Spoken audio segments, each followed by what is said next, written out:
This is a reading from the Notebooks by Maria Valtorta, 1944, August the 6th. The reference is 1 Corinthians chapter 12, verse 3. Jesus says, "Lord, you said to me, I prefer this to what I was then.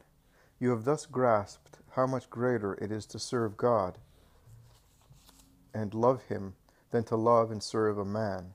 You have reached that point of intelligence then, which ought to be in creatures, but is possessed so rarely. As a strict teacher, I have had to make you travel a whole painful road of teaching to bring you to this knowledge. A strict teacher does not allow his students to have toys or other objects with him, which are capable of distracting his attention from the study with the remembrance of affection for family, members, or friends. That teacher seems to the boy to be too strict, even cruel, and he almost comes to hate him. But when he has become an adult and arrived at a higher culture, enabling him to be someone in society, he then blesses his unbending teacher and understands that his present intellectual manhood, his current well-being, and his strength of character are attributable to the constant strictness of his teacher.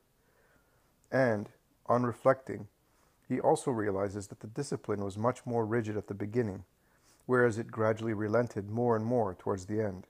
And he wonders, why? Wouldn't it have been better to be affectionate when I was still a child and excessively perceived the difference between my mother's sweetness and the strictness of school? Wouldn't it have been more proper to tighten the reins when adolescence and early young manhood had made me less hungry for caresses? But later, precisely because he was wisely educated, the student, now a man, recognizes that in this respect, precisely in this one, lay the merit of his education, and precisely for this reason he is now a strong person in life. A strong one.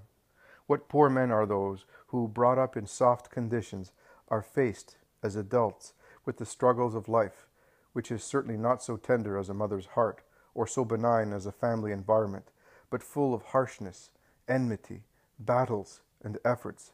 They are the ones who are eventually overwhelmed by life, or, in order not to be overwhelmed, they end up becoming dishonest, obtaining what they are unable to obtain by their merit, by way of cunning. I have been a very strict teacher with you because I wanted you to be strong in spirit. You were too weak. Like a tenuous field bindweed, you needed to cling to others to give them the joy of your flowers of love, and give yourself the joy of having someone to hold them up without seeing them fall under the foot of indifference, and die that way, after having blossomed to no avail. I created a void around you, leaving one single trunk, very rough and immense on your heath, too rough for the poor, slender bellflower that was afraid of it. You thus remained on the ground, experiencing scorching heat and earth, and the very unpleasant taste of the arid dust. If you wept over being trampled on and struck by those who had not even seen you when passing by, whereas you had hailed them joyfully from a distance, and had tried to lift your small branches, which joy had covered with flowers, joy and hope, the weeping thus got mixed with the dust of the ground, and sullied the silk of your flowers with the even more repugnant mire of the dust. Poor flowers, which were stained with earth, whereas their mission for which I had created them was to be filled with heaven. Weary of being alone, trampled on, and soiled with what could not satisfy you, humanity, with its harshness, selfishness, and poor human affections, false, egotistical, and sensual, which did not understand you and could not suffice for you, you began to think of the trunk, remaining faithfully in its place at your side, whereas the other stems, reeds bending before every wind, nothing more than reeds, were being roused by a force which was mysterious for your ignorance at that time, but whose name was divine love. What effort, poor Maria, to direct yourself towards that vault, to raise yourself until throwing the first ring around the trunk that was so rough for your weakness, so hard to embrace, with the tears wrung out of you by the pain of this harshness and fatigue. You had to wash away all the dust of humanity to become lighter and lither, for dust and mire become encrusted and weigh one down. But what joy when you saw that your first flower, blossoming against the rough trunk, was not struck by human harshness, did not wither in the dust, and was not sullied in the mud, but was able to give off its scent, caressing its support, become headed with dew, only with dew, that was fresh and purifying, and with ruby-like gems raining down from the top of the trunk, to make your corolla more beautiful and stronger, your first corolla to be filled with heaven. You wanted to have this joy again, and descended once more, 2, 3, 10 rings higher and higher on the rough trunk, and more strength and fragrance, and increasing dew and sky, and rubies on the ever more numerous flowers. When you were halfway up, you found out the name of that trunk. It was my cross, and it spoke to you in its voice of pain and love. This seems to be a clear reference to the vision on April 22nd, 1943, in the notebooks of 1943. On its wood you read the truths which are life, written with the blood of your God. You kissed them, tasted them, and wanted to rise to the top, to the place where a painful face, dripping tears and blood, your dew and your rubies, was smiling at you. You wanted nothing but this. Your Master and Redeemer then made the trunk of his throne smoother, ever smoother and sweeter, to help you to rise. For love obtains love in return, and mine, which already loved you to the point of wanting you entirely for itself, now that you loved it with your whole self, loved you preferentially. Here you are, little voice, having arrived at the knowledge of your good. From the top of your scaffold, as redeemers, lovers, you gaze, not with desire, but with mercy, at the far-off earth, the poor stems unable to come to the cross. And you gaze at heaven to pray on their behalf, because, united to Christ, you share his divine thirst for loving and saving souls.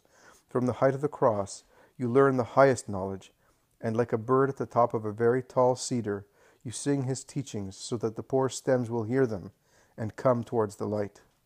You have received the greatest gifts, but the gift of gifts has been love.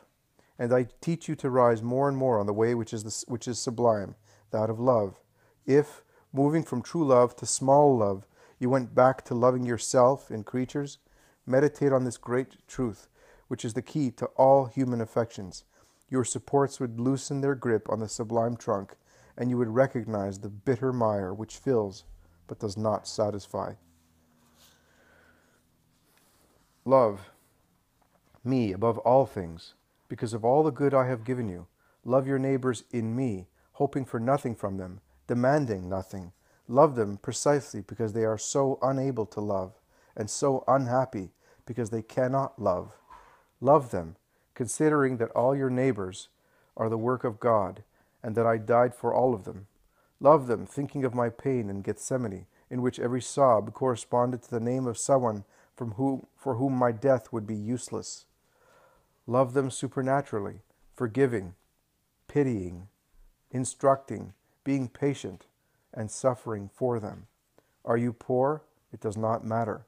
Love does not have money as a means for expansion. Supernatural love. Are you sick and powerless? It does not matter. Love does not have physical health and strength as a means for expansion. Supernatural love. Are you isolated, and does the world ignore you? It does not matter. Love does not have material freedom and notoriety among the crowds as a means for expansion. Supernatural love. My mother was poor and ignored, isolated first in the temple and then in her shy virginity, and yet she gave you the treasure, and yet she brought the word among men.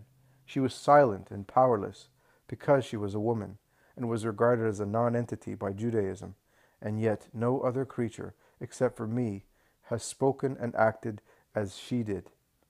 Supernatural love, perfect in my mother, has worked the miracle of arriving at heaven, opening its gates, drawing out its treasure, introducing the word that is knowledge in the midst of the silence and ignorance of the sinful world, and distributing life with the blood, which, like a river, had its source in the rock of purest diamond, which was her virginal womb. She was able to give you grace, the gift of gifts, O wretched men, who were like animals because of sin, offering her Jesus in silence and love from the moment he took on flesh to the moment he bore his flesh into heaven. O separation, the martyrdom of my mother, a martyrdom of waiting to ascend to his throne. Let it be done to me according to your word, she said before the angel. Luke chapter 1, verse 38. In the grotto at Bethlehem, in the temple, in Nazareth, on Golgotha, and on the Mount of Olives, every time the Father asked her for a sacrifice, and a higher one of her will and her love. not so much because she is the mother of God, but because she has known charity, and prompt obedience to the eternal will is the royal water which tests the gold of charity. She was and is sublime. Gifts come from God. Love is your merit. In the eyes of God, then, your merit resides in the love you possess. I, the teacher, with strictness before and with sweetness now, instruct you in the sublime knowledge, so that through it, as along a safe way, you will go very high. Charity fortifies you with its blessing, so that you will always proceed on its ways. For August the 7th, the Italian edition includes a vision of the martyrdom of Stephen, which was later rewritten in definitive form for the glorification cycle.